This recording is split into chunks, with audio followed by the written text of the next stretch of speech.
What's up, everybody? Welcome to LaughNapkin. Today we're looking at one story from r/ProRevenge and one story from r/malicious compliance. Let's get right into it. Sold my car. New owner tries to make me pay over $2,000 in fees. So when I was in college, I bought an old 1974 Mercury Comet with the intent of fixing it up because I loved older cars.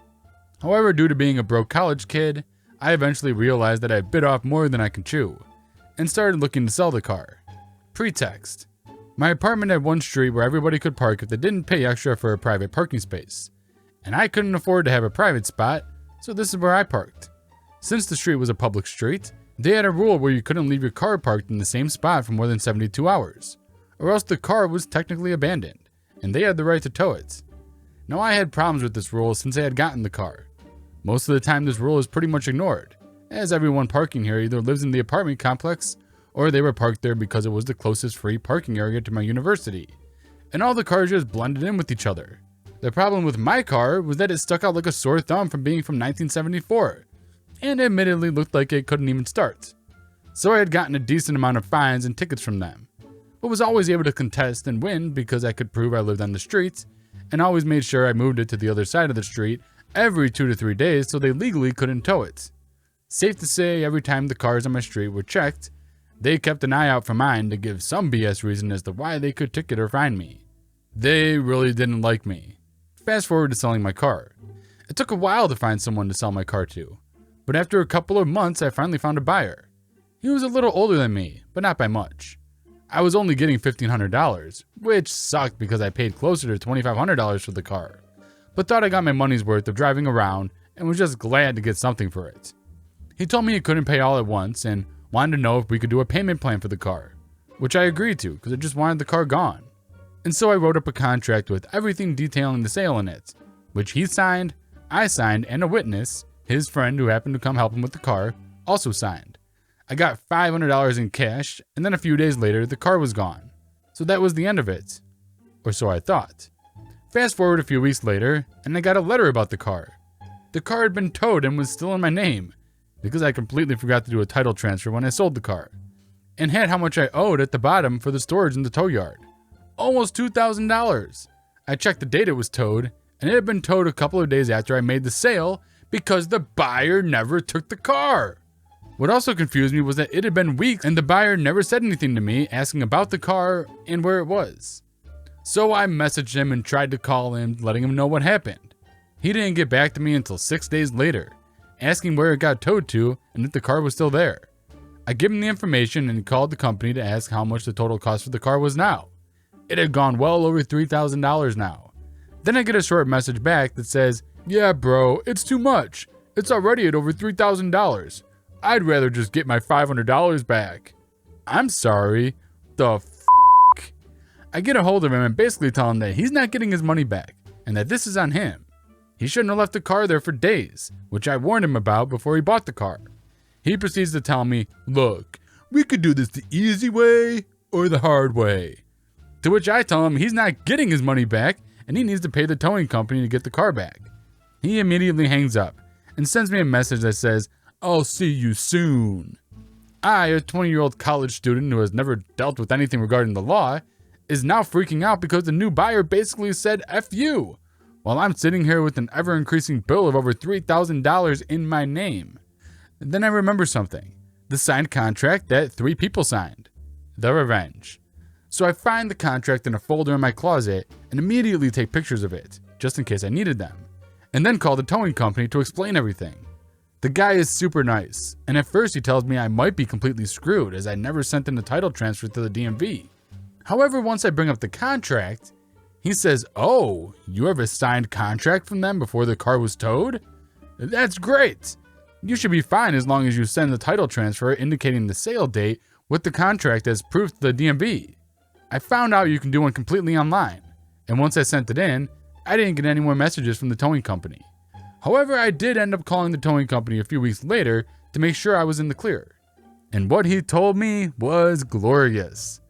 So the buyer didn't pick up the car for a while, so it continued to accrue more and more in fees until it reached over $4,000. But that's not the best part. The best part was him telling me that after a certain amount of days, the car gets auctioned off if it hasn't been picked up, and the owner of the car still has to pay all of the fees for the car for storage. By the time the guy who tried to screw me out of $2,000 finally called to pick up his car, the towing company made sure to get all of his information, name, address, etc. first, and then let him know that the car was already auctioned off, and then slapped him with around $4,500 in storage and towing fees. I couldn't be happier.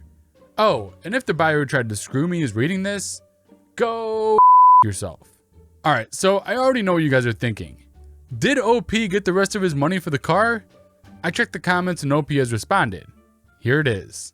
Okay, Erlian asked, I half expected you to buy back the car for less at the auction. Did you get the rest of the money? That would have been awesome. Sadly, no. I thought about trying to go to court, but my dad told me while I'd most likely win, I'd probably never see that money from the guy, and I'd just pay money in legal fees, which makes sense. So, unfortunately, the guy did not get his money back on this car. He got screwed. But the buyer did have to pay $4,500 in fines, so that's good enough for me. Let's move on to the next story. This one comes from r/malicious compliance, and it's titled, Change Our Expenditure Accounts? The food bank will have a feast. This happened about 10 years ago when I worked for a company doing community nursing. We were provided with company cards and a prepaid card for expenditure, fuel and food. The card had a limit of 400 euros per week. The card resetting to the 400 limit every Monday morning. Despite the 400 euros limit, the usual amount any of us spent each week was around 100 to 200 euros, depending on travel. The usual was to get a full tank once a week, which was around 55 to 60 euros, and the rest was coffee and lunch. Enter Chad. He was the financial officer and had some pretty unique ideas about changing the finances of the company. One of the ideas he instituted was a change to our prepaid cards. He dropped the limit to 50 euros a day, with the card resetting every day. As you can understand, this was a problem, especially if you consider that a full tank cost 55 euros minimum. If you used the card for fuel, then the rest was paid out of pocket. We couldn't be reimbursed for the money because you have a company card. Learn to use it more efficiently. Initially, most workers were spending 30 euros on fuel and refueled 2 to 3 times a week. But not me. While my malicious compliance tendencies were natural, during my Navy service were honed to perfection by a couple of master chiefs. So enter malicious compliance. I decided to spend each day 20 euros for fuel, some days less, pay for my own coffee out of pocket, and spend the rest at lunch. I used to patron a grill and barbecue place that had a catering side. They also volunteered for a local food bank and kitchen. The owner had grown up dirty poor and liked to help. A lot of clients would buy something and add a little extra to the open tab for the food bank. Then the catering would go each Sunday and provide food for the homeless and the poor using the tab and funds from the owner. Now I went there every day, got something to eat, and the rest of the amount until 50 euros would go to the tab. I started raising at least 90 euros a week for the food bank. I hit the limit every day, costing the company 250 euros a week from 150. Chad was furious. He was trying to save money, and I was costing him more. He asked me to explain my expenses, food and fuel. He asked for receipts. I provided them. The receipt said food, nothing else. He finally said I should eat cheaper. I told him the company couldn't force me not to eat whatever I wanted. After that meeting, a couple of coworkers saw me coming out smiling and inquired about it.